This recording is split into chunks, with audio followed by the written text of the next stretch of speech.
can sleep in there with me. I mean, it's That one defeats bed, the whole but purpose, but Yeah, right. Where is my promo code in this shit? Okay. But before we start, I want to say shout out to DraftKings. Thank you for sponsoring this episode's podcast all the way to Jamaica. If it wasn't for these guys, we wouldn't be here right now. I kind of made that part up, but we could be here because of you guys.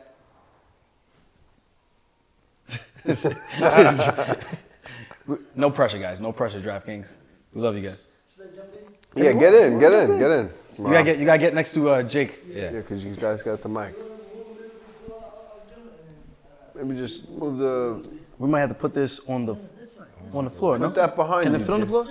Put it on your lap, Jake. Wait, is your laptop dying right now? No, it's charging. But is it dying? It will if I don't have it charging. Okay. Yeah. Come on, Jake, close those legs up, bro. Those masculine ass legs you got. The fuck does that All mean? those squats you do, you know?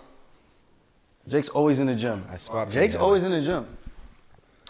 It's crazy he's got time to record anything with the amount of time he spends in the gym. It's actually quite the opposite. Like, how do you spend so much time in the gym and record at the same time? No, you gotta stay here. Yeah. It is cool though, how you can balance that out. Like record with as much time as you do spend in the gym. Because those quads are massive, bro. Can we get a flex? Wow. I'm definitely jealous. Yeah. I'm confused. Yeah. This is. Should be good.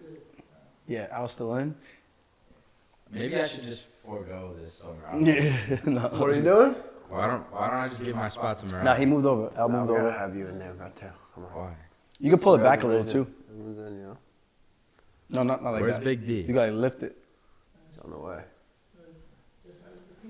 He's on the way. You made it crooked. You made it crooked. Yeah. All right. Hey, Mom, I got this. Marab, you sit. You sit. Marab, you sit so he can figure. Marab, you sit so he finds where you're sitting, and then he'll figure. This is.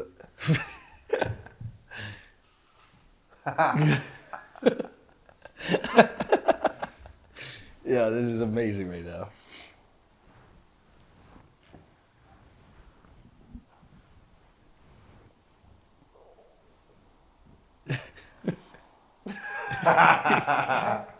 Yes.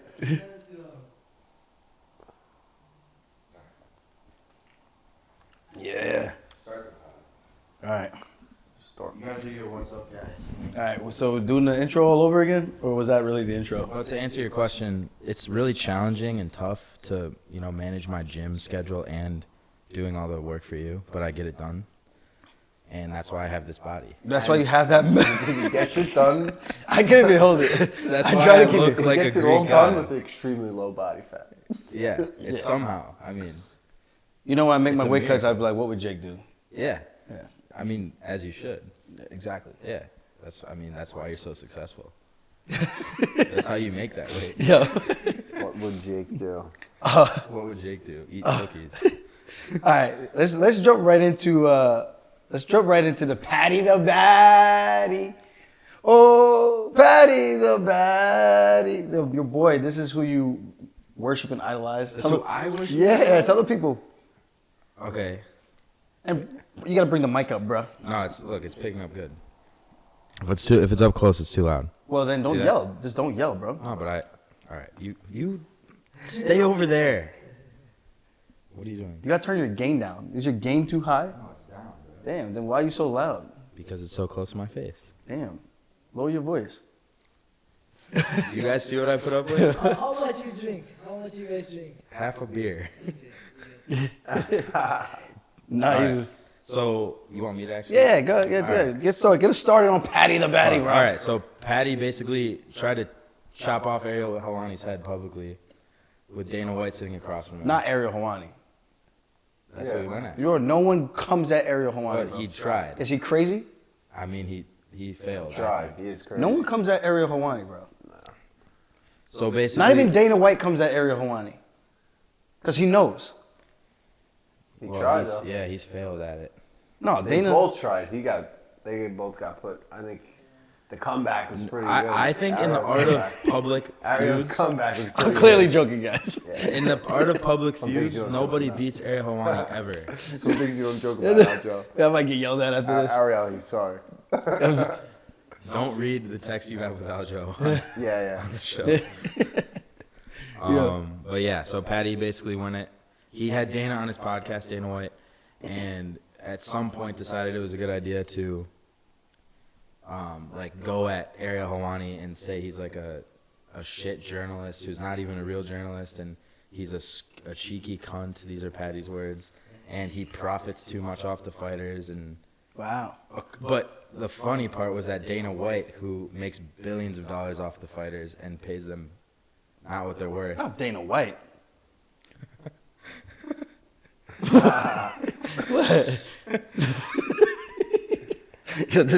I can't even take myself serious right now. Not Dana. Yeah, but so yeah. So No way you're talking about Dana White. then right? He would basically never. Ariel came out and just decided, all right, Paddy, you've had enough time being a liked public figure.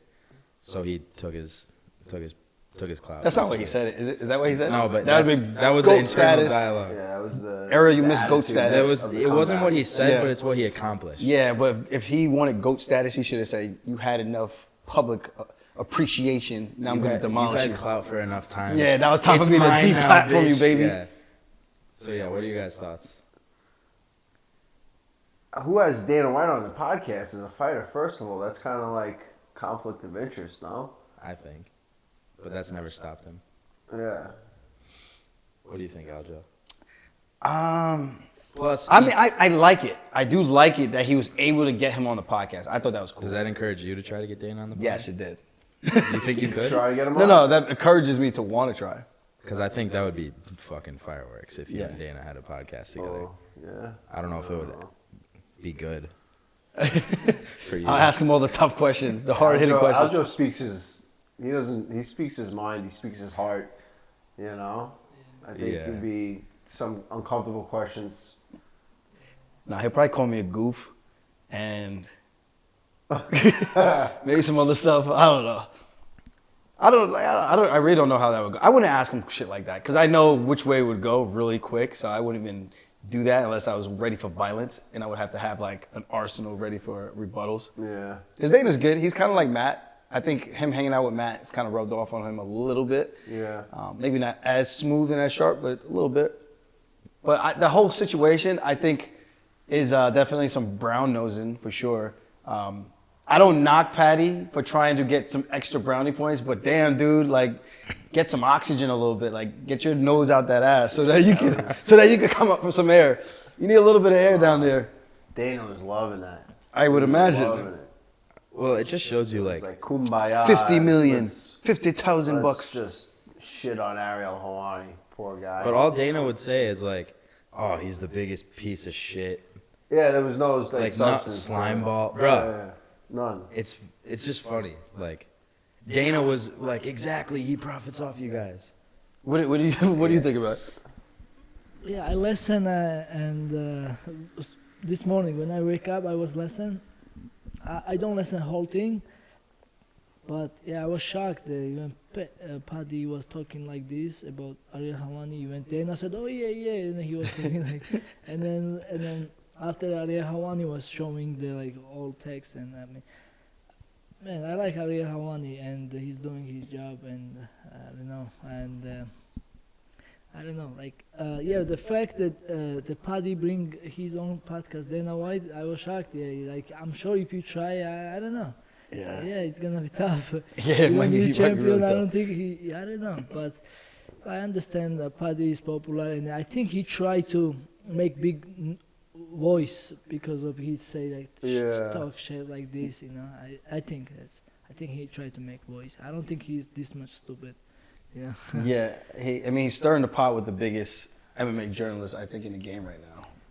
I think the reason I know about Paddy from before he was in the UFC cage Was Ariel, right? was I feel like. when Ariel was raving about the guy. Yeah. Cage So Warriors. now it's like, oh, now I'm a big, when you're nobody, not nobody, but when you're on the come up, you're on Ariel's show. Ariel's got a huge platform. He did. I think Ariel did a lot for the guy when he was, then, you get this new manager. I mean, I don't know if it's a new manager, but now the managers seeing all the money you're making. I think it was a lot his manager that was talking about the money to be on the podcast on that, I think it's a little bit of both, though. Definitely a little bit if you have because if you have a manager that's gonna like behind your back try to get you money for an interview, which just about all of us fighters do for free, unless it's like someone that's got like a startup company, then I feel like that's some slimeball shit, and this should never have escalated to that. And Paddy would have addressed it with the manager and not blown it out of proportion. But being that he did blow it out of proportion, it makes me feel like he knew that he was gonna go in asking for money. And then now he's all pissed about it that Ariel kind of told him like, nah, it's just a weird situation. I just don't think that Paddy went about it like in a mature way. And if I was Ariel, I would have did it more gangster. I would have had to like publicly just try to destroy it. Yeah. That's just my, I'm like, you got the platform. I would have tried to like publicly try to hammer this guy. Well, I don't know how he could have gone harder unless he like how we started. Decided to not be professional. Yeah, well, no. I mean, he could have used his words. Use your words. Kill him with kindness. Like he said, well, because Paddy has had enough clout for this evening, let's take him down a notch. Like something like that would have been such a subtle but funny and demoralizing thing that someone could say to you. He does say like, "Don't come for the king." Yeah, and if funny. you're going to, don't lie. Yeah, and then he kind of starts feeling himself. He does. But he's grinded, man. So I get why Ariel feels the way he does because of where he's at, because he's been on the scene for so long. Doing it the hard way, man. Like, I don't know how he covers, like, NBA and all these other sports and fighting. That's all. Like, he has a family. Do you, like, ever make love to Eddie? Like, do you, like, give TLC time? Because I don't understand. And he's doing high level, Yeah. everything. Even, like, every time I'm in his show, he asks me, like, every, like, little questions. Like, he knows about me. He knows about everything. He watches everything. I don't know how he really has time. And his show's like 4 hours, bro. Yeah. No, you can tell he loves what he does. Yeah. Even he'll text me, I'll text him something, he'll text me, and we like get into a conversation like about, about what's going on. After interview, he will text you, "Thank you so much. Yeah, Appreciate it." yeah. Always respectfully, He books his own shows. He doesn't have I people. do wonder if I love that. If it's him now. Oh, I think it's 100% him. Like now, though. I do wonder if he, like, hired anybody out to, like, handle some of that stuff. He said like a year ago that he still does it all. Yeah, no, he does. He 100%. Like the texting and stuff to everybody, because that's OG hustle right there. He says he does. I mean, he'll. I forget who he had on the other day. He was like, usually I hear right back from you, but was it Darren Till? I think maybe somebody. He was like, I text you and I usually hear right back from you. I texted you, I didn't hear back. I got a little worried you weren't going to be on the show. So, it was Brendan Lundgren. Oh, Luckney, whatever. Yeah, so like last time he texted me, and then after the interview he texted me back like, "Thank you so much," and like he was. Yeah. That's what you guys. Yeah. If it's him that still texts people. Yeah. I'm staying. It's definitely him. That's cool. That's a lot of effort for him to go out of his way to do that. Like, cause he's got a family. I think he's got like 2 kids. Yeah. I'm sure your wife wants to hang out with you. You're doing an MMA show twice a week now, Mondays and Wednesdays. I'm like, bruh. It's crazy. And you're covering all these sports. Like, are you just always in front of a TV when you're home? Plus, like, I wonder what you guys think. Like, do you guys believe that the media is good for your careers, right? You got to use it to your advantage. Like, do you think sports could be at the level it's at in terms of cultural impact without sports media? And the reason I ask is because Dana was trying to say, like, these journalists are nobodies. They've never done anything in their life. And I'm just like, yeah, they haven't built, like, a $4 billion company, but, like, there's Ariel Helwani's doing some dope shit, and he's accomplished a lot in his field. So I'm like, that's kind of, and he definitely helps grow the sport of MMA. Oh, of course. He brings awareness to the athletes.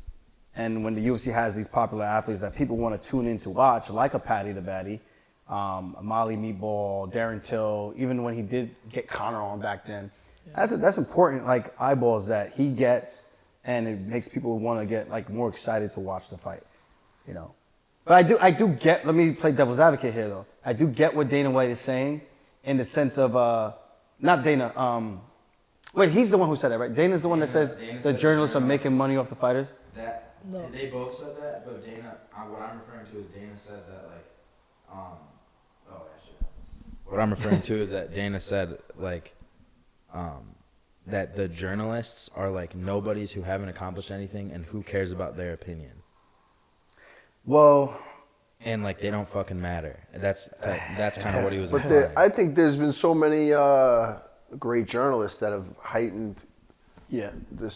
Who was Ali's guy? Who was Muhammad Ali? Always had the great interviews. I'm going to forget his name now. Muhammad Ali? Yeah, Muhammad Ali. There was one journalist that was. Who do you have? He always had a rivalry with one of the journalists, you know, and it just gave another avenue for people to see into who Ali was, and you know, and to say that, what are you going to say? That guy never accomplished anything. He accomplished being a great journalist. Ariel Helwani has an incredible skill of interviewing and like bringing out somebody who they are, you know. And doing some of this. A little bit of that. Yeah, a little stirring of the pot. He stirs the pot a little bit. But I think that's that good shit, too. honestly, You need it. You do need it. That does make you more interested as a fan. Like, look at like drama sells, honestly. So like that. Big drama show. And the UFC has journalists working, like basically Working for them. Brett Okamoto and John Morgan. They're like journalists that basically work for the UFC. No, I mean, it'd be interesting. To John see Morgan here with the first question. Who's got the first question? John Morgan. What do you think? Yeah. I don't know. What do you think? You think he can get it done this weekend? Who, Paddy? Yeah. I mean, I think it's a big fight for him. Co-main event, high profile position for both these guys. I think he's ready for the prime light a lot more than Jared is in terms of being with all those eyes. I don't think Jared's really had that many eyeballs on him. I feel like they put him with somebody else that was like a high prospect as well.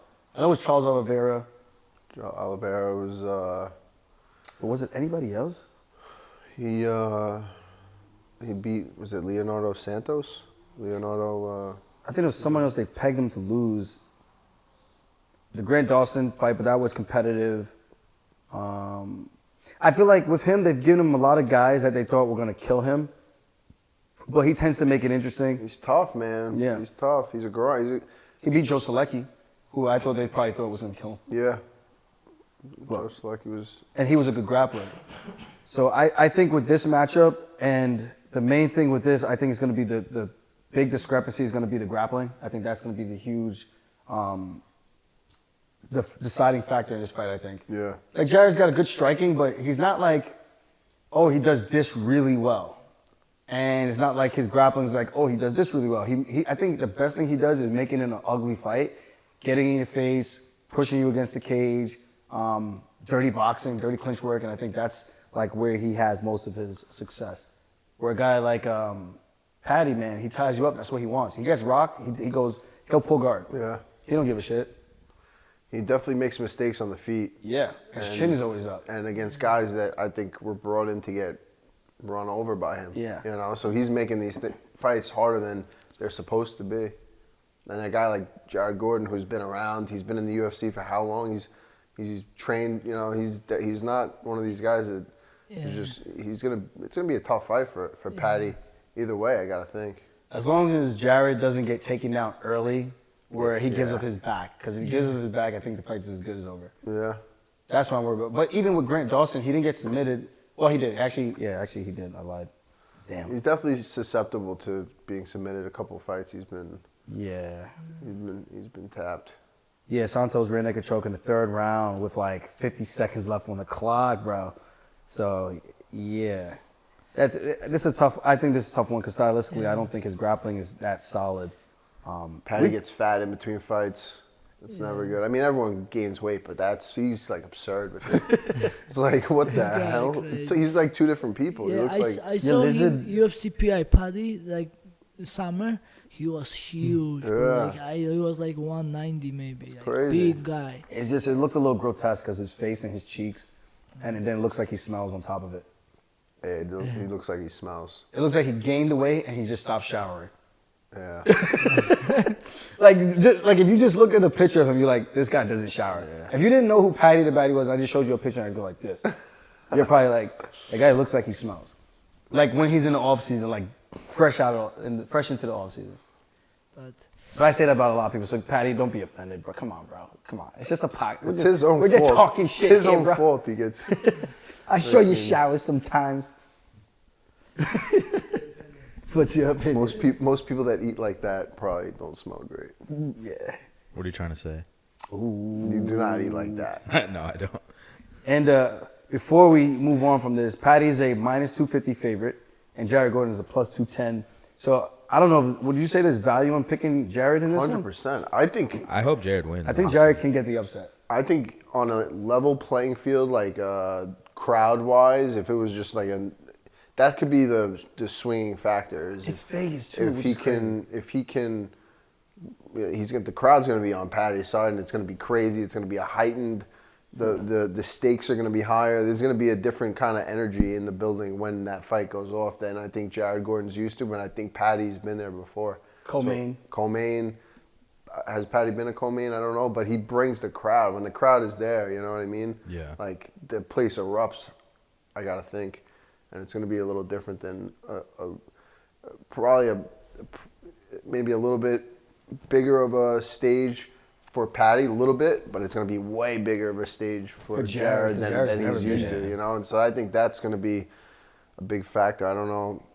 Like, I'm not, like, sold on him as, like, that guy. Yeah. His fighting skills, definitely, I think he's up there.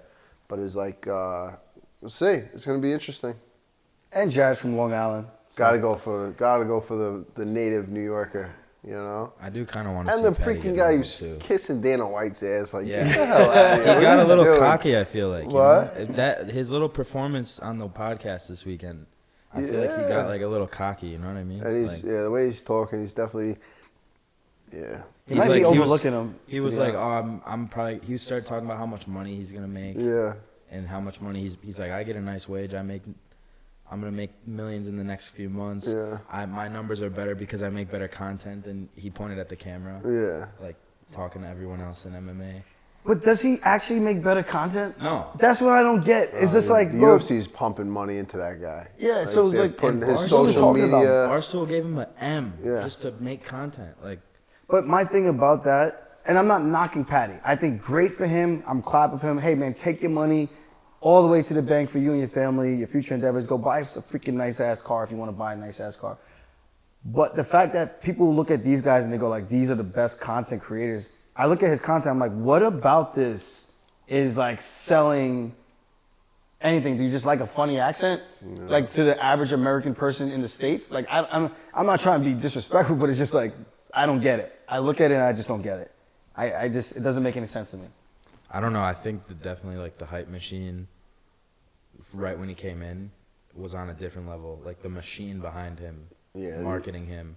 And then you know how it is, like when your name's being talked about in all these different places, in terms of media, your YouTube goes up too. And when you're not the next main event that's coming up, it goes down. But he's always being talked about all the time. Punkas asleep. He's sleeping over here. Punkas knockout now. He just giggles. Yeah, I'm going to Jared Gordon too, you know, because he has a lot of experience. So yeah, he's a Long Island guy. So hopefully he can win. Like, and then, like I said, hopefully he makes him humble. You know? Man, that would be great. Wouldn't that be great? Oh, I almost want to go on his page right now and look at the shit he posted so we can talk about it. Go on it. Check it out. I'm just like, see what we got. Not even trying to be like funny or like throw shade. Screen record. But at the same time, just... What kind of baddie freaking rings the doorbell when the dog takes a shit? Is that a bad guy? That was actually nice. Not a bad guy. That was actually nice of him. Yeah. No, that was nice of him, but you can't call yourself the bad. You're not bad. I think he's saying baddie like bad bitch type thing. Okay, I'm looking at this. Like he's a baddie. A regular clip of him going to the gym. Okay, he's drinking a drink. He's about to work out. Okay, he's shadow boxing in front of the camera, taking a picture. I just don't get this. Like, what there's about something this? behind it, because Ariel was on him early. I thought because he was good, and the crowd got behind him. Yeah, but was he that good? He had 2 losses. It wasn't like he was like... He was a fan favorite from Liverpool. And the haircut's definitely big. From Liverpool, you're like a Beatle. That's kind of... Yeah. Here's who Paddy The Baddy reminds me of. John Vellante. Dude. No, but hear me out. John Vellante in the sense of his popularity in his neighborhood. Like everyone in Vellante's neighborhood, they know John Vellante. John Vellante would make so much money on Ring of Combat because people would actually go watch him fight. Where a guy like Paddy The Baddy from Liverpool, people will go watch him fight because he was just a favorite amongst his locals. And when you have that local support and people are talking about you constantly, it just spreads like wildfire. So I think that's more so what it was versus like his actual skill set at that very young. It's just like, nah, this is gonna be the next guy. I'm telling you, this is gonna be the next guy. Imagine Vellante with a haircut like that. Yeah, and his fucking bowl cut. So I don't know. Like you look at his content, as we were saying, like there's just no reason why, there's no reason why he should be looked at as like one of those guys. Like I'm not saying he's not good. But I'm saying the content he posts, I'm not saying it's mid, but I'm saying is as average as any one of us who posts shit. It's just all the same shit. It's just as average as your content. That's what I'm saying. It's like typical stuff that people go out there and post. Bro, I'm not even saying like I post like crazy shit. Nah, dude, it's all just hype, man. It's all just inflated like hype. He has good jiu-jitsu. No, but we're saying like he was saying, oh, I'm getting paid this because my content is so great. Nah, dude, you won one fight and got $1 million from Barstool. That's not because your content was so good, bro. Yeah, they like him and they're getting behind the hype machine, you know. But it's like what I always go. So this is where I'm getting to. It's like what makes a person that, where I can come into a room and you could just command the room. It's like you almost just have an aura about him. And I'm saying he does. Yeah. I don't know what it is though. I don't know why he does. Because when I look at him and I talk to him, I'm like, I don't get it. Yeah. I know, seriously, like meeting him in person. You remember that video we were doing with Molly and she was acting crazy? Yeah. And then Jared Kennedy was kind of like just sitting there with the mean face. And then I'm like, these guys are cool, they're fun, but I don't get it. Like, I just don't get it. It could also just be like. I'm not being a hater. Well, like, I want him to make all money. we've seen them is in like sold out shows for, like, people would look at you differently if they saw you fight in Long Island and the whole crowd was, you know, cheering for you. That's actually very true. That's a great way to market somebody and make them look like they're huge. Yeah. You know what I'm saying? So like. That's actually very true. I didn't even think about that. But they've literally, they did the first card in London with Paddy and Molly. That's when Molly got that spinning knockout. Then they went back there again just for them. Yeah.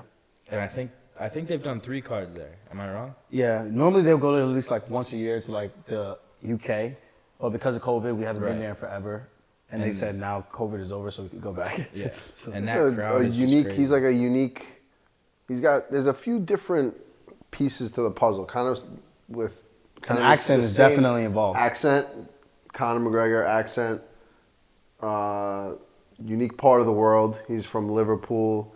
I don't know, what do people live in Liverpool do? Like we went there, they just get shit-faced, bro. Yeah, they get shit-faced and they watch fighting. And they have a good time, soccer. And like, and then the haircut's definitely big. I think the haircut, people see that. He's like, he stands out. The Beatles. Yeah. Were the Beatles from Liverpool? Probably, right? Were they like English guys? I think there's something to that. Right? England. So he's like, but it's also like the weight gaining. Those people kind of. That's a lot. It's all the it's weight all gaining. pieces. A lot come, yeah. But it's just go, what makes Barstool Sports gets up in the morning and go, you know what? I want to give $1 million to this guy. I don't get it. Yeah.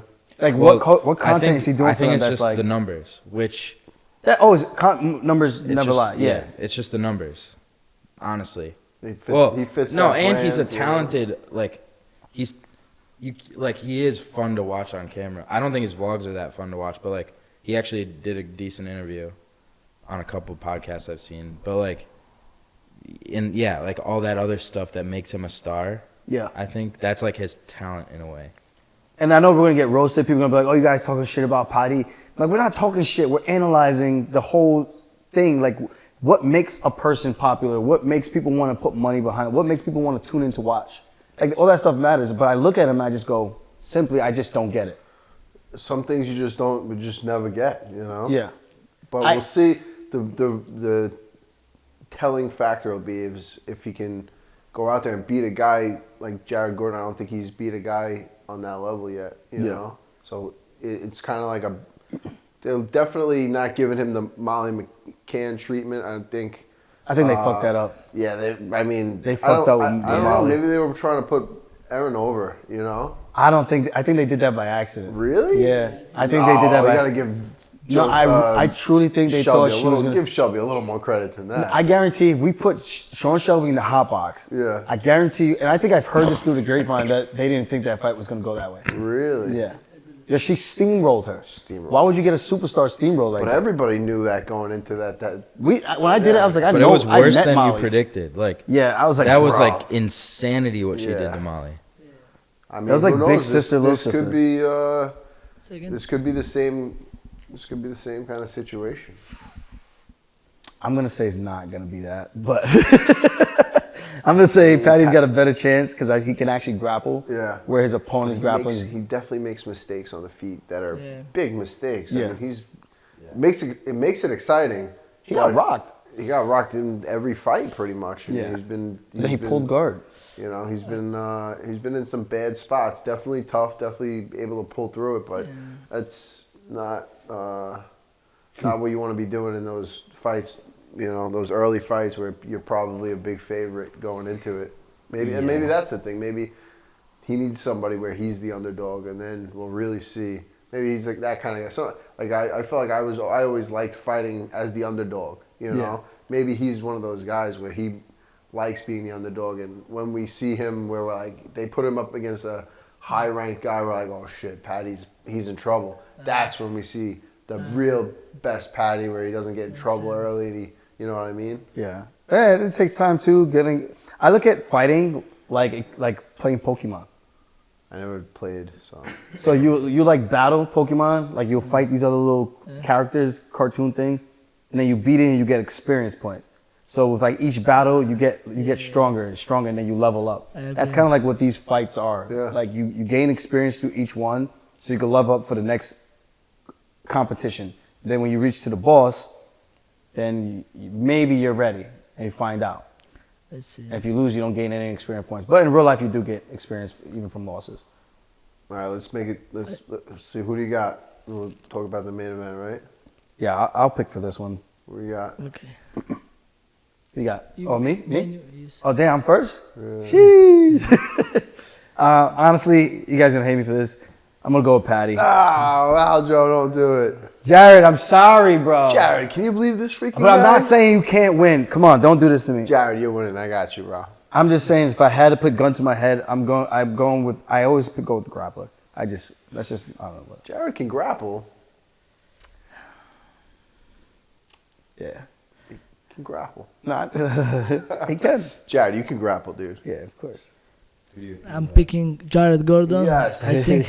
I hope he will keep up stand or just wrestling, just take down, don't nothing, no exchanges. No, I believe Paddy The Baddy or whatever his name is. Yeah, okay, whatever. Paddy has better clean jiu-jitsu, but Jared is more good wrestler, strong, much experience. I'm going with Jared Gordon. Yeah, so he has to keep a stand up or just wrestling, like not too much jiu-jitsu exchange. So yeah, that's my pick. What do you think? I think Paddy's gonna win, but I think Jared can find his chin. If all these other guys did, I think Jared Gordon I wouldn't be can. surprised. And I see that as a very likely outcome, but I always go with the grappler too. So I think Paddy can he can get rocked and still win, but I do think Jared Gordon can finish him. But I'm leaning a little bit more towards Paddy. And who you got? I got Jared Gordon, dude. Jared? Oh, yeah, Long Island. I mean... By what? Long Island, Queens, New York. I think a decision. I'm going with decision. Yeah. I think he's going to win the decision. Hurts him. A little decision. I thought he fought great against Grant Dawson, and then once Grant got him down, he just made that mistake, and it looked like he didn't know what to do when he was there. And that's why I'm basing, because Paddy, when he gets the back, he looks like, I feel like he just looks as good as anyone who's as dominant on the back. He reminds me of like Patricky Mix. What's that backpack guy named? I forget his name. Oh yeah. Aljamain. Aljamain Sturmayev. Nah, but I think he's good when he gets there, so I'm gonna go with Paddy. -250 for Paddy, +210 for Jared. Plus 210. Jared, get us. Some good money. Jared, Some I dough, hope you bro. knock him out, Jared. I'm Some just saying, I dough, hope bro. you do get the finish. I would But- like to see him get humbled. Paddy. I don't care about that. If people want to talk shit, whatever. Somebody will. Eventually, you get humbled. Eventually. It happens to everybody. If you stay around long enough, you get got. Have you ever been humbled? We don't talk about those dark days. Nah, I've been there, bro. Wait, let's go to the main event before we even before you start jumping around like crazy. Do we even want to talk about the main event? I think it's Ankalaev probably wins. worth talking about. Yeah. I don't like these guys have the personalities of just like there's not much for me to talk about other than the fight. Like Blanhowicz got knockout power, Ankalaev got really good wrestling. Other than that, I don't really know what else to say. Ankalaev knocks people out too. Ankalaev, he's a savage. I think he's on the his future. feet. I think he just like hurts people. Yeah, he's the future. I think if Smith, ground and pound decision. Blanhowicz was smart, he'd try to slow him down, take him down. Yeah. I think Ankalaev is He's got 3 decisions in a row, Jake. Huh? He's got 3 decisions in a Ankalaev? row. Yes, He Ankalaev. starches people.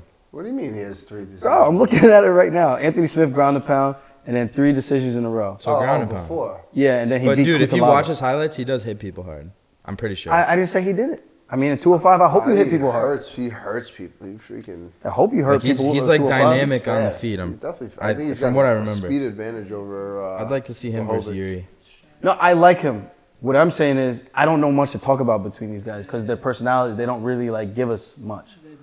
Just breaking down their skill set, I just think Ankalaev should win based on age and his skill set. He does the very bare minimum to win, which is very smart. And that's not disrespectful. He does the minimum and like just trying to, he just ensures that he wins. Ankalaev. Yeah, which is what you should do. Yeah. That was crazy when he got tapped out in that Oh, Paul Craig. Paul Craig with like a second left.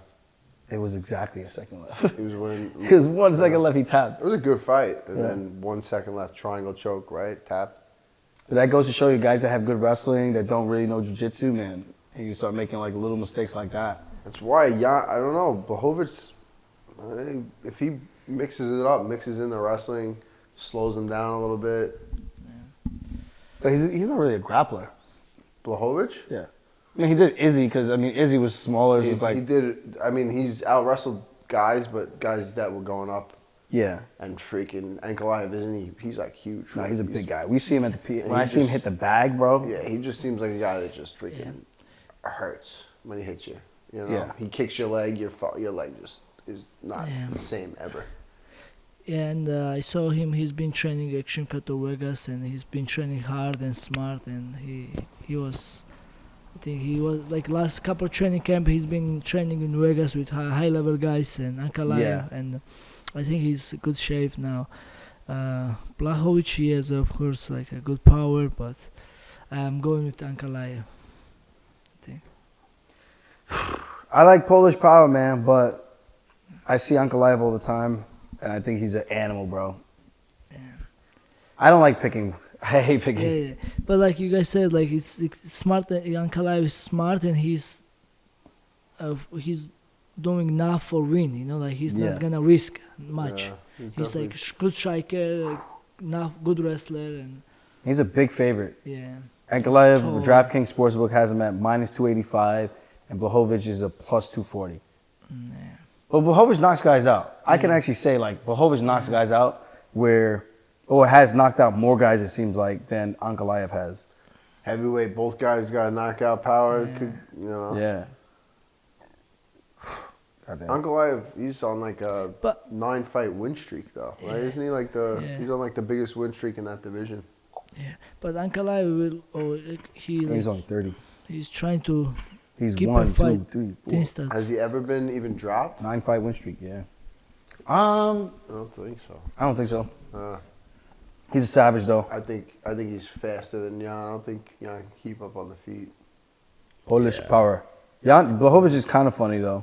I just feel like this is a fight that's high stakes, but no one's really, like, talking about it.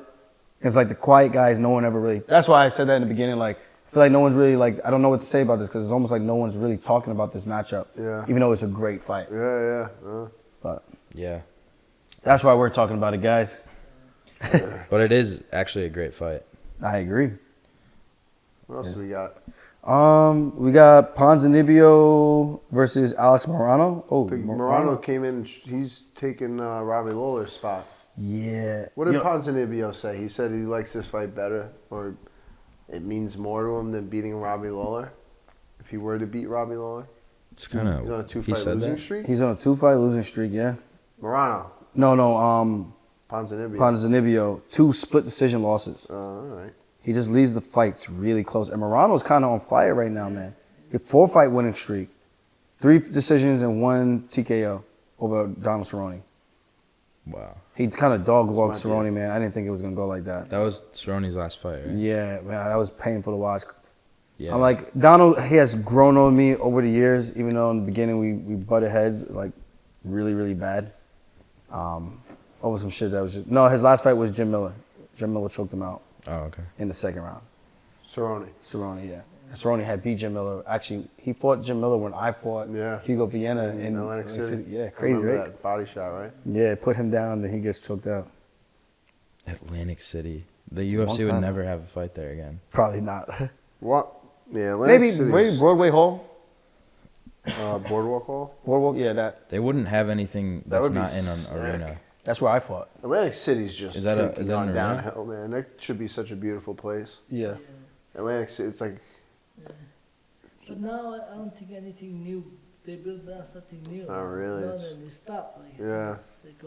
It's kind of trash, bro. Yeah, I think you got to call it what it is. It's just kind of trash. Unfortunately. Yeah. Trash neighborhood. Who do you guys think is taking that one? I feel like Morono's kind of coming into his own 4-fight winning streak.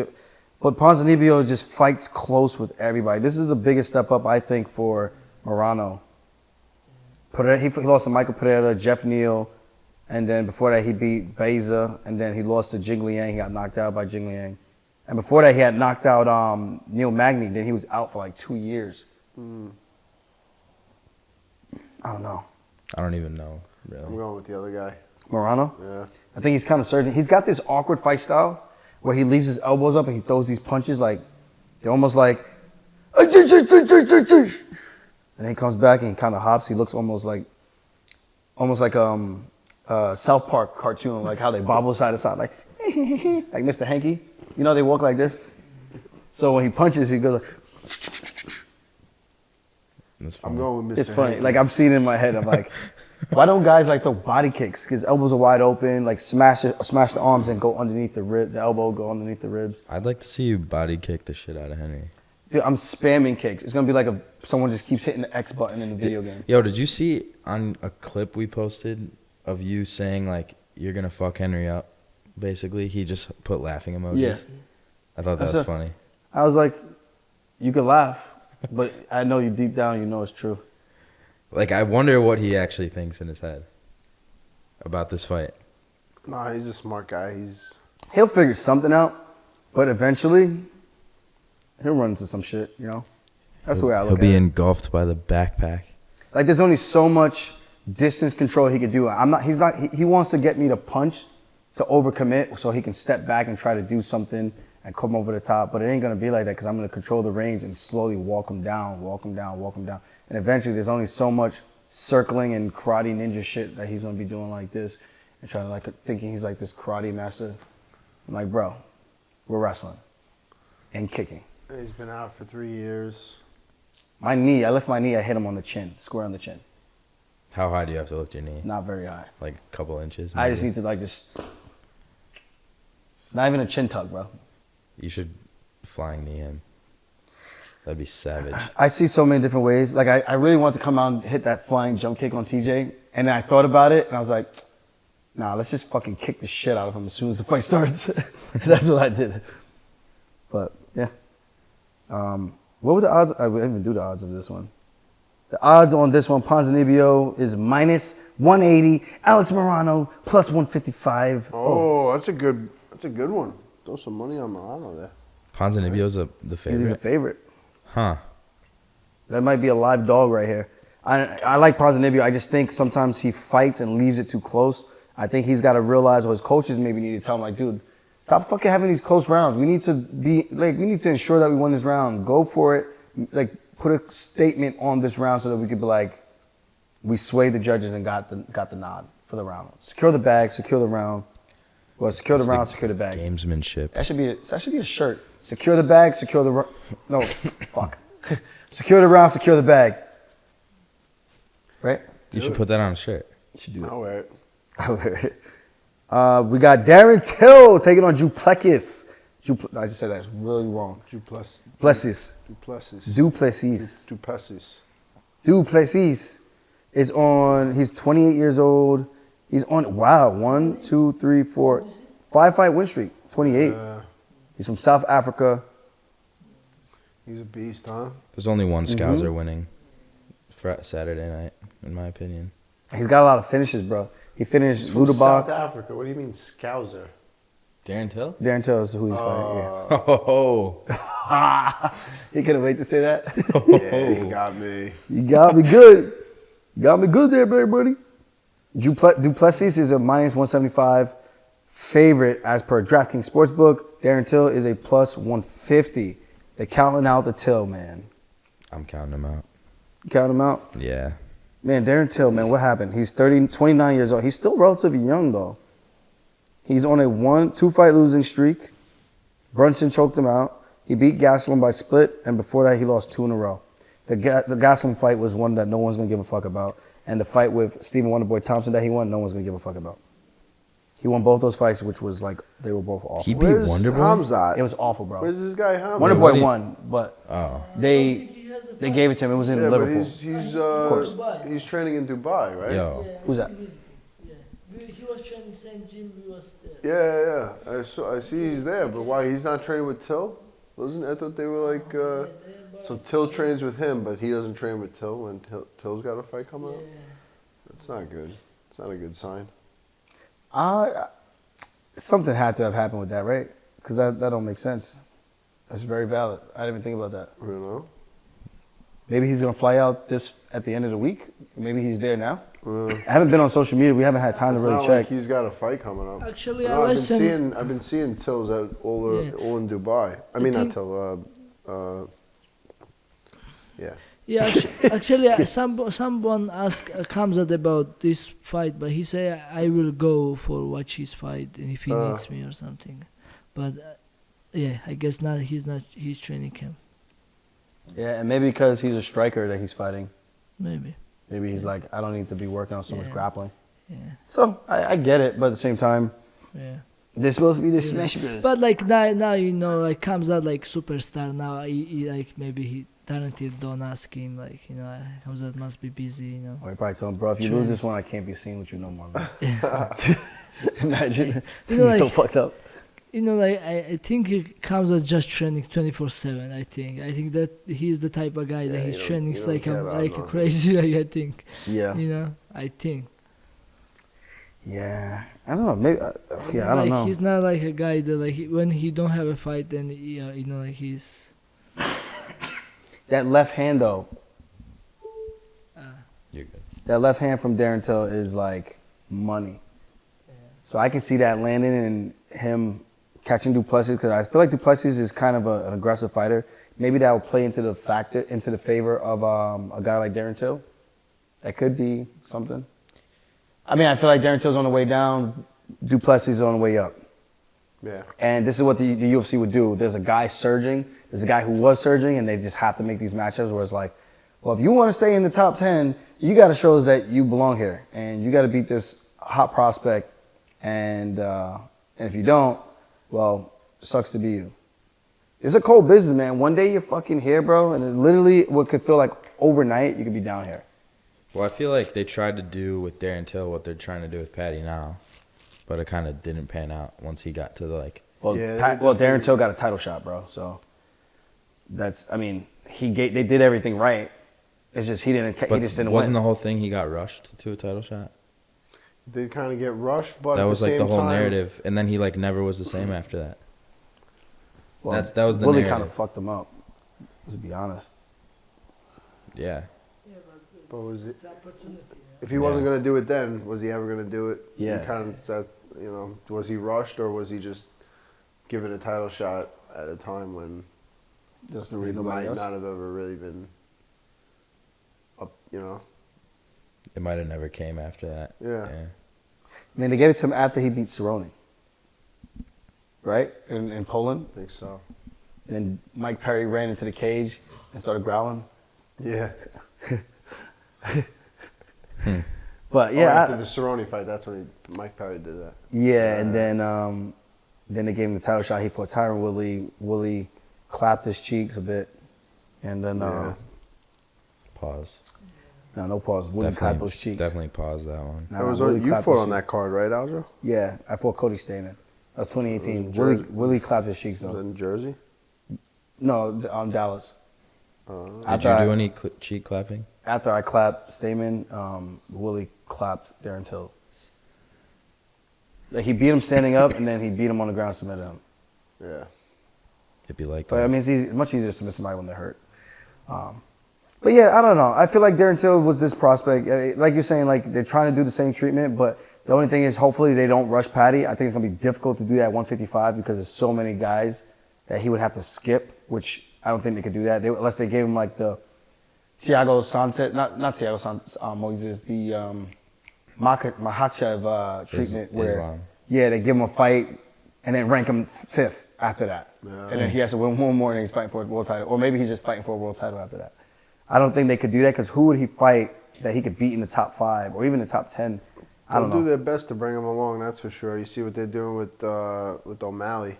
Yeah. You know, they give him his best possible matchup in the top 5, and then, like, he's not fighting again. They're gonna literally because of what they said. Yeah, they're gonna let him get his grappling up to where they want to give him a title shot right off that. Like they realized after that Peter Yan fight, they're like, all right, well, we wanted him to go for. We said he was gonna get a title shot if he won this fight, but now he needs some time. You know, They put him #1 contender over Merab. And said whoever wins this fight, because he beat the #1 contender, would get the title shot.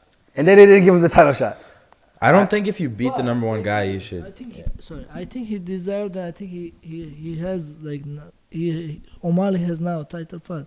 No, I agree. Yeah. I do agree. it now though. But they're not doing it now. You know, they don't want to do it now but, because we know because they are telling him to like training wrestling, get better, and to be ready for you. You know? He saw you on top of T.J. Dillashaw, freaking. Yeah. He didn't want any part of that. Yeah, I mean, at the end of the day, can you really learn how to grapple in 7 months, 7-8 months? Maybe for Henry, if Henry were to knock on wood win, maybe for Henry it's enough grappling where he can keep it competitive and keep it standing where he can knock out Henry and then the Golden Goose can win the belt. But if it's me, I mean, for him to close the gap from wrestling and then jiu-jitsu, bro, good fucking luck to you. Punch on top of Yeah. Yeah. It's not And he hasn't fought a guy. I mean, Cheeto's pretty big, right? But he hasn't fought a guy who's good. I mean, I don't think he knows the stand. Just in his stand-up, the stand-up alone, I think you have a style that he's never seen. So Yeah. Plus, he's got to worry about. whoever He's just got to worry about grappling. It'll be a lot for him. I think he's got more things to worry about than I do. I got to worry about his feints and his footwork, but other than He that, might need a couple of years. yeah, I think there's a glaring difference. He can say whatever he wants, and I like O'Malley. I think he's great for the sport. He reminds me of Conor. Him coming in and doing what he's doing, I think it's been good. But it's just funny, like for me to have the meeting with the staff and then for them to pretty much say like, yeah, we know you're gonna kill this guy, bro. Pretty much not in those same exact words, but that's what they said. Like, we know your grappling is a lot better, and he needs time to pretty much close the gap. I'm like, so you're saying Wow. you're just saying without saying you want him to win, and you're saying what you're saying without saying it, that I will pretty much steamroll him, or Sayuda would take him down and dry hump him all day. so wait, the UFC implied to you that you would smash Sean O'Malley. Pretty much. Clap those cheeks. That's gonna be clipped. I'm clipping that shit. Pause. That shit's going everywhere. O'Malley's good, but I don't know how we got to O'Malley from freaking Morono. It always gets to O'Malley. Sean, you got this effect, bro. You got this freaking aroma that people just smell, and all of a sudden we're talking about you. You silly goose. We're talking about Plessis and Darren Till. Darren Till's a plus 150. Duplessis is a minus 175. I got Duplessis. Duplessis by Smashington. I think Duplessis smashes the smash, bro. Yeah. There's only one Scouser winning. I think it's going to be a good fight, though. I think Darren Till is good enough striking that this will be interesting, but it looks like Duplessis hits hard. And I don't know. I just feel something about this. I don't know if maybe the enigma of Darren Till might get to him a bit. But is there an enigma anymore? It should still. I would still think, like, if I were to fight Frankie Yeager, like, I know I can knock him out at this point. Or let me not even say Frankie, because let me not even throw shade at my boy. Let's just say if you fought someone who's a little bit older, you know you could, like, you pretty much can have your way with them. Yeah, like, let's say, like, that fight would be only competitive really in the grappling department. Outside of that, like, striking, it wouldn't really even be close. But it'd still be an enigma of, like, oh, shit, I'm fighting freaking Uriah Faber, bro. This guy is a pioneer, staple of the sport. Yeah. I watched this guy all the time growing up. I almost remember all his title fights that he's had, pretty much. If Khamzat's in his corner, that'd freak me out. I'd be like that. Yeah. I'd be like, oh, shit, I'm fighting the Smash Bros. Shit. So it's kind of cool still. Till Khamzat might jump over the cage and... Yeah. And I say this as a fan because clearly, you know, especially for us, we watch all the fights. I watch all the fights, at least all the prelims and stuff. So for me, I would be like, oh, shit, man. I've seen you on the way all the way up to the top. If I was Duplessis, that's how it would be in my head. I could see I would still think I'm gonna smash a dude. Like fighting TJ, like, damn, dude, I watched you on the fucking Ultimate Fighter, bro. Like, yeah, man. But I'm gonna have to fucking kill you. You know? I had to rip his shoulder out. And beat him with it. This fight, for me, this is my sleeper fight, my fight of the night right here. Bryce Mitchell taking on Ilia Topuria. Yes. Crazy. Bryce Mitchell plus 120. I don't get how. Topuria is a minus 140. I don't get how either. Bryce Mitchell goes out there and does to Barbosa even what Khabib took a little bit longer to do. And did he finish Barbosa too? I think he put him away, right? I don't remember. But even the fact that he was able to take him down so much easier, it was just like, dude, who is this guy? And we trained with Bryce, and I'm just like, man, this guy has really come into his own with his style. No decision over Barbosa. Does he have like good jiu-jitsu too? It's pretty damn good. Or is it and mostly back wrestling? take. And back take. Okay, so then this is why I don't see how he's an underdog. But He makes him drinks the beer. Topuria has jiu-jitsu, wrestling, and Yeah. good boxing, like very good boxing. Like, Wait, say that again?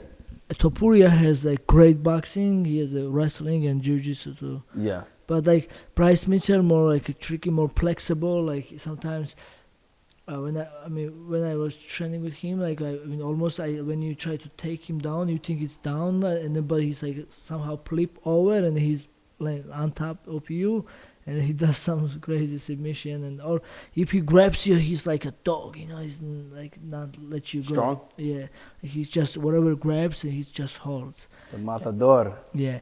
No, I'm talking about Bryce Mitchell, but the Topuria, he's like a high level boxing, bro. If you stay in front of him, like he makes you like if you try to shoot, his timing and his boxing makes you scared. Like, you know, he's like every time you shoot or make something like extra move, he may, you know, charge you, like punch you, and then he's find somehow like right moment he throws hard punches, you know. Yeah. And then it's so hard to shoot against him and like control the takedown. He's so strong, so it's gonna be a great fight. Ilia, he's my Georgian brother. Bryce Mitchell, his good friend, and he's been a couple of years ago. He was staying in your house, right, Aljo? Our house, yeah. And trying to shoot those goddamn squirrels. The guy was hunting every day in Seaford, New York, really? with a BB gun. Yeah. My mom stopped by the house. She goes, "There's a kid hunting in the backyard." Wow. The backyard's a freaking parking lot. It was just squirrels. Then the raccoon, which he talked about on what podcast? Theo Von's podcast. There was raccoons were coming. They were like freaking dogs. They were gigantic raccoons, and I was sleeping. you were at home or Pat was sleeping and Pumi was downstairs. He goes, Pumi, get the knife. They're huge. Pumi ran outside. They were hunting the freaking raccoons with a butcher knife. In Long Island, New York. Seaford, Long Island. Like a scene out of a movie. A kid from freaking Arkansas just gets dropped in Long Island, New York. And he's like, yeah, he goes, Al, it's too bad I didn't get a squirrel. I would have loved to make squirrel gumbo for you. You got to come out to Arkansas. My girlfriend makes a great squirrel gumbo. I go, oh yeah, I'll definitely be there. I'll definitely be there for that. Yeah, I'm definitely coming. Definitely send me the invite. Make sure it gets lost in the mail. But you know what? The thing is with that guy, it'd probably be freaking good. It wouldn't, he's just one of those guys that's just into whatever he's doing. He's going all into it, Yeah. I can't eat no squirrel, bro. Looking at the squirrel, I'm just like, I can't eat this Not thing. I don't think a New York squirrel, but maybe an Arkansas squirrel. Yeah. I don't know what they look like there, I don't know. Very squirrely. Yeah. Wait, so Marab, you were saying, Bryce would end up on top. Like, he would do like a crazy flip. So, okay, Bryce likes control, he tried to hold you and then but he does the submission like you do, this submission twist. Twister, He does this good. submission good. But otherwise, I think he will try to hold you and ground and pound, I think. But Ilia, I don't think he's gonna try he's black belt jiu-jitsu and he knows how to do submission and everything. I don't think he's gonna focus on jiu-jitsu exchange or submission. I think Ilia's focus must be striking because he gets so much better last couple of years, striking, timing. Yeah. I think his brother, they like Canelo and they was watching 24/7. They was copying Canelo's boxing, and then now he gets so good and he's knocks people out. He's so good. I sparring with him 3 times. The 2 times he dropped me from the body shot.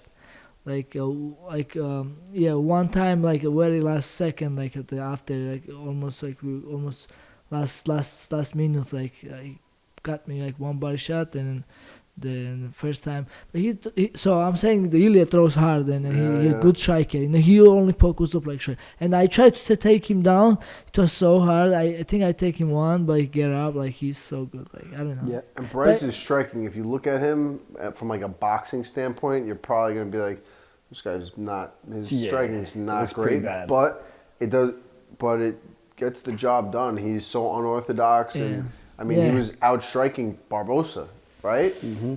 Right. With that unorthodox style I agree. A style that if a boxer were to look at him, they'd laugh at him. But it lands. It's unorthodox. It's different, and from Ilia's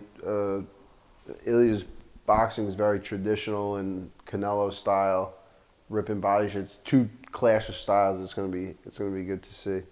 It's gonna be a good fight. This is it, like you said, Aljo. This is the fight. This is the fight of the night. This is the one I'm looking forward to. This is a classic grappler versus striker matchup. I just think if Topuria tries to box the entire time, it's gonna be tough because Bryce is gonna be pressuring him back. Bryce is one of those guys. Even with the kicks from Barbosa, he ate those kicks to go forward. He's like, I don't care how many times you kick me. I'm going to get to you, and eventually I'm going to take you down. And then once I take you down, good fucking luck. Yeah. I'm not saying that's what Bryce is going to do, but that's what he's going to try to do. I agree.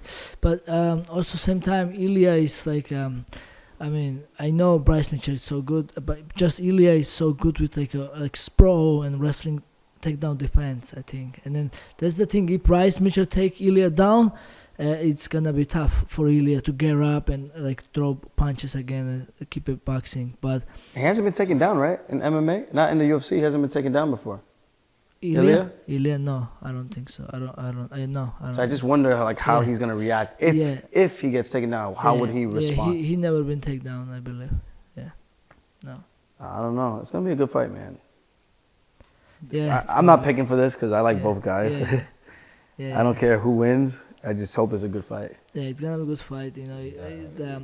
Ilia is my brother, and I'm friends with Bryce Mitchell. He's such a nice guy, and we know him a long time. So it's gonna be good fights. They both fight, and whoever wins, God bless. But so who you think?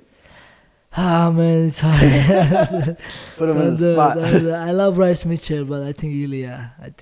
I Yeah. think, and I know, like, I think how high level it. I mean, Bryce Mitchell is such a dog, man. Grabs you, he's gonna hold you, grind around the pound. He has like twist, submission, and but I think, but thing is, Ilia's been training camp since summer. He was supposed to fight and his fight canceled and back-to-back training camp, and he's been diet and discipline, and he was staying home. Like I think he buy a house in Spain, like a big house, and his family from Georgia, like his sisters came, they were staying together, and he was just training and home, and then just diet and like.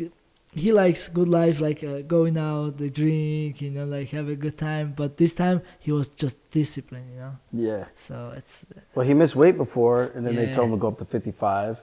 So hopefully he has the weight cut under control, and Yeah. this fight goes on. This is a big fight, high stakes. Whoever wins this is in like probably title contention. I would say Bryce is in title contention. He wins, Yeah. but if Ilia wins, I think he is maybe one fight away from maybe a title. Yeah. Or two, Yeah. because it's such a weird. Because they're doing the interim right now. Yeah. Maybe one or two, because There's like a Arnold Allen's log- right there too. log jam at the top. Yeah. It's gonna be a Yeah. weird thing. to Ilya see is how it on the plays out. period, and his debut was decision win, but after he has the last 3 finish win. So Is it 3? yeah, Gonna check right now. He's 12-0 too, undefeated, 25 years old. He has one, the last one, Jay Hyber, Ryan Hall. That was a nasty knockout over Ryan Hall. Damon Jackson, and decision. So 3 in a row, yeah, you're right. 3 decision, 3 finishes in a row, man. Damn. So again, Ilia is a minus 140, and Bryce Mitchell is a plus 120. Plus 120 is a underdog, right? Yeah, that's underdog. yeah. Is it? What's it? So, and I was gonna say, the Bryce Mitchell is such a, he's funny, he's crazy, he's a wild, and how he's training, lifting trees and like this in Arkansas. But Ilia, he's training smart, he has his coaches focus of Ilia is of course his gym, everybody focus on him, and everybody try to help him, and coaches, his brothers and training partners, everybody focus on him, And then this is it's good. But I don't know. I feel like Bryce Bryce pushes tractor trailers. Yeah. I think he's got some real. He's been training with the New Arkansas, the wrestling team down there. They got a D1 team he's been wrestling with. Oh yeah, for real? I was just fucking around with the tractor trailers, but No, but he does do that. I mean, he does. He is doing. Super unorthodox training stuff. Yeah, I could see that guy just going out in the backyard with chopping a wood, pair of with shorts axes. on and just Some freaking boots. just Good old American muscle, exhausting baby. himself, running around with logs and axes, exactly pushing shit, tractors, freaking. Yeah. Damn, there's so many good fights on here. I don't want us to spend too much time talking about all these because we're just over an hour. We only have 20 minutes left. Yeah, which is crazy. We have to talk about this one. 6-0, Raul Rosas Jr., Yeah. the youngest UFC potential champion ever, 18 years old now. His birthday just passed in October. Poor Seth. Well, what's his name? Jay Perrin, Jay yeah. Perrin. Seth. Poor Jay Perrin. Guy's on a 2-fight losing streak. Was he 30 years old? 29. Fight this 17-year-old absolute savage.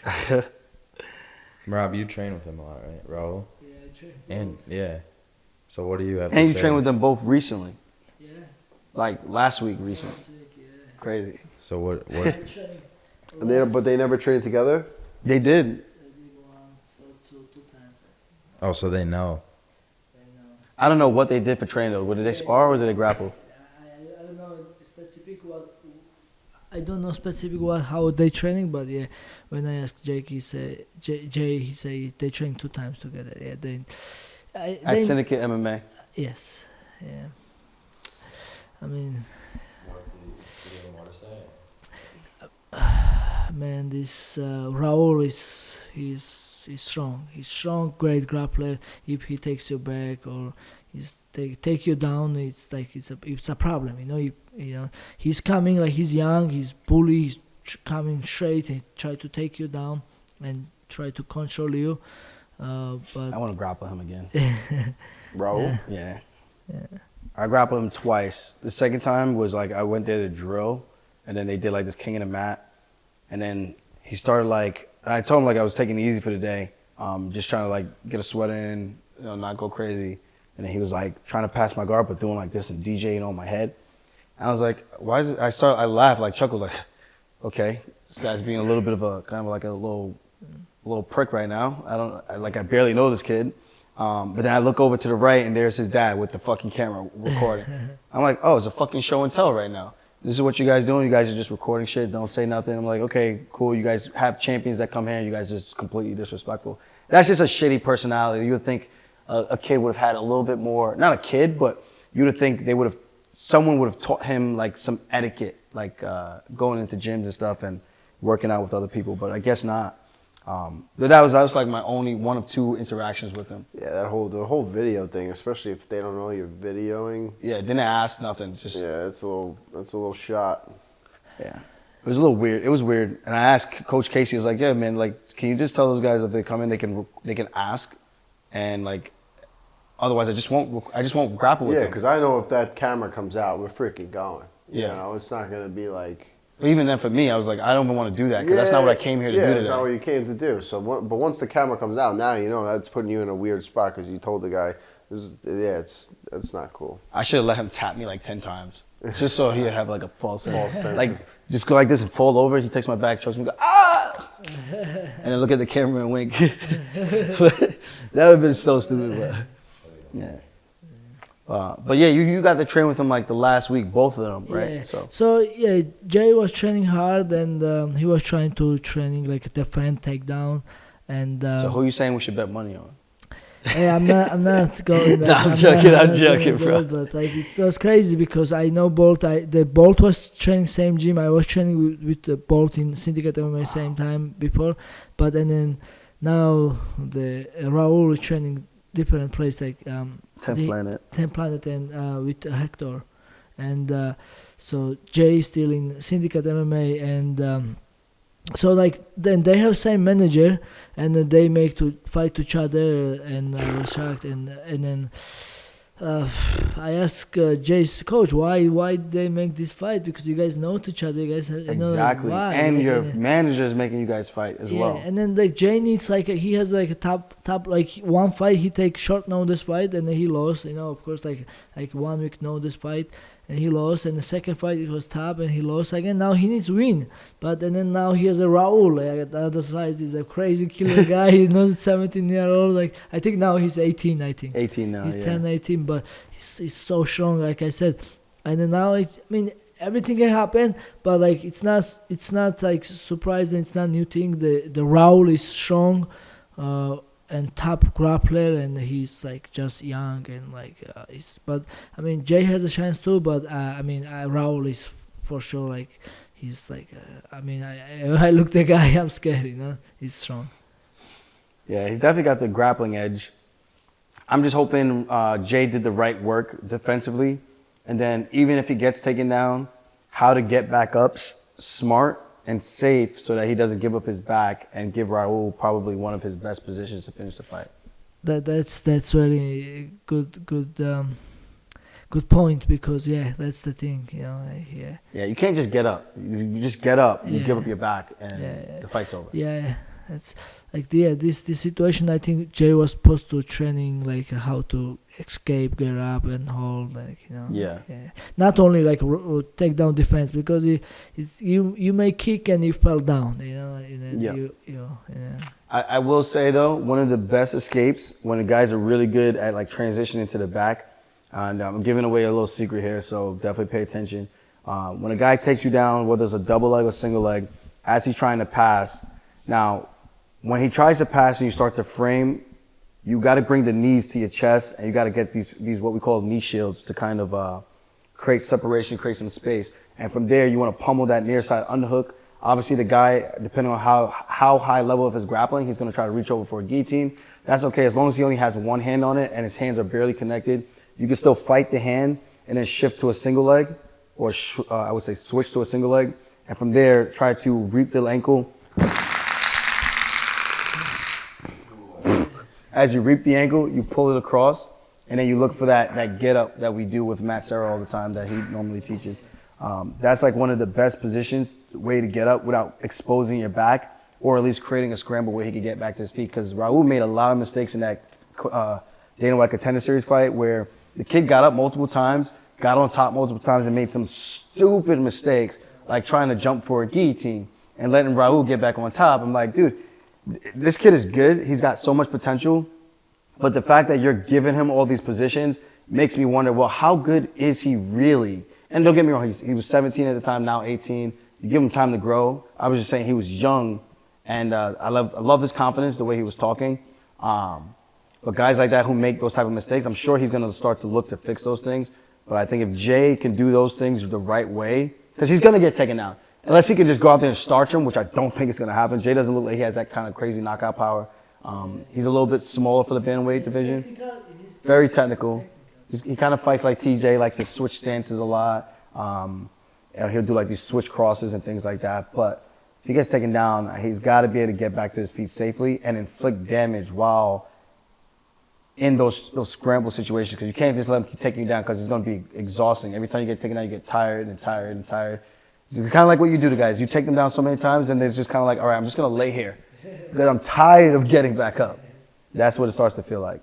And the odds on this, which is so crazy to me, I'm surprised they're not a lot higher. But Raul is only a minus 230 favorite, and Jay Perrin is a plus 195 underdog. I thought the odds were going to be a lot higher. I would guess. I would think they would be too. Yeah. No. What do you think? I'm going with Raul. I'm not. I'm not picking.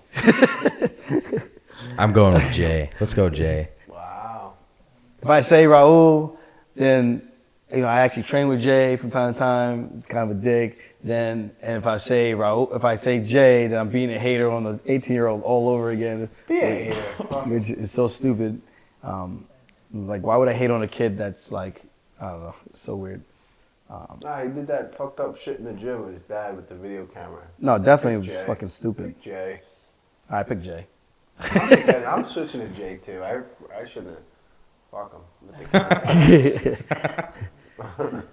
Fucking 18-year-old. That's crazy. You've trained with both of them like recently. That's like you only get that insight here on the weekly scraps, folks. Okay. Wow, what a plug, Jake. You don't get that anywhere else. Jake, what a I'm just saying. Bro, you are the plug. And shout out to That should be DraftKings like the clip for like the and buy merch. like the like the clip, like the promo clip. Yeah. You only get that here. Yeah, that should be put in the intro. Yeah, there's a couple more good fights, but honestly, we're good on this. We're gonna get ready to go out. Good. Let's fucking eat. Yeah, I hope you guys have a good time listening to this. I will say before we sign out, we have to do this drop. Another epic night of fights is here. Yeah, I'm talking about the UFC 282. I'll be throwing down on this one with DraftKings Sportsbook, the official sports betting partner of the UFC. This Saturday, new customers can bet just $5 pre-fight money line on any fighter to win. Pre-fight money line for any fighter to win and get $150 in free bets if they do. Check this out right now. Everyone can earn up to 50% boost when you place a same game parlay on UFC 282. Matchups obviously you got the Ilia matchup with Bryce Mitchell. You got the Shabazian fight. You got the Jay Perrin fight with Raul Rosas. There's a lot of good fights, man. So. Quarantillo also. Huh? Billy Q. Wow. Billy Q. Oh, yeah. damn. No disrespect. Yeah, we can't disrespect him like that. We got time. How much time we got on this? So let's go, Billy. We got 8 minutes, basically. All right. So your call to action, download the app now. Use promo code FunkMaster. Bet $5 pre-fight money line on any fighter to win. Get $150 in free bets if they do. That's code FunkMaster this Saturday at DraftKings Sportsbook, the official sports betting partner of UFC. Guys, see the show notes for details, minimum age and eligibility. I can never say that word. Eligibility restrictions apply. Billy Q versus. Yeah, we gotta do Billy Q, right? Can't do him. Billy Q is gonna savage this guy. Billy Q versus Alex Hernandez, bro. This guy's the Remember worst. this guy, the That guy great. stinks. This guy was on top of the world one time. Yeah, Billy Q's smoking this now freaking guy. His name is the Great Eight. he bro. dropped to 45 now, first time. Yeah. Get the, Yeah. That's Billy Q's. Yeah, it's Billy Q's division, man. I remember when he came in, bro. He knocked out Beneil Dariush. And then How? he was talking he shit. threw a I know. haymaker And just knocked him It was like a 1 in a million. Yeah. Freaking. That's why the sport's so crazy. 42 Yes. seconds into the fight. Yeah. And then he was talking shit, and then Cerrone make him humble. He fought Cerrone next in the second. No, this is third fight. Yeah. He Who did you fought. fight after? He fought OAM. Olivier Aubin Mercier. You beat him? He beat him by decision. Guy's a millionaire. Yeah, that's true. PFL. And then he lost to Cerrone and got kind of worked. Got knocked out, head kicking and punches in round 2. Yeah, it was. But even the first round was fucked. Yeah. But that's a good fight. I think Billy Q is going to take that. I mean, he's got such a crazy style and his grappling. Whenever people do take him down, don't turn your back on him because he'll clap you the same way he did. What's that redhead kid's name? Spike Carlisle. Yeah. When he thought the round was over, he walked away and Billy Q runs up behind him and just Boom. punches him in That's the face. savage. But Someone was like, there was a meme that I saw that I thought that was great. It was like me and life. Oh, life, yeah. life just hitting you in the face there was a bunch of out memes of nowhere. for that one. There was a bunch of memes for that. Crazy. That was good. We're in the Yeah, Billy Q era Q's- right now, I think. Yeah, a little bit of a Billy Q So- era on the ride, on the way. Yeah. You know, I stayed with him Alexander Hernandez that week in is just MSG. freaking- that guy. He's fucking savage. He was like, Savage in what way? just in life. Yeah. Got to connect with Billy Q. He's getting the win this weekend. Newly married too, just had a baby as well. uh, And he's actually from New York. He's from like the from Buffalo area. Buffalo. He's from Yeah. big friend of Steamroller. Yeah. Coming off a big win, you know, parlaying it right into the Billy Q. Yeah. Billy Q was in his corner, right, for that one? Yep. Let's go, Billy Q. Freaking Alexander Hernandez, get the hell out of here. And Billy Q is at minus 170, and Alex Hernandez is at plus 145 underdog. So good Let's fucking odds. go. Bet Put your money on Billy Q. Yeah. Smart money's on Billy Q. Billy Q people. Huge. That's it, guys. Other than that, we're about to go get some Jamaican food, live the life out here. Let's go. You guys for tuning Starving. in. We're Hope you gonna do enjoyed some this episode. push-ups. We're gonna do some push-ups after this Okay, podcast. let's do push-ups. Let's go. Peace.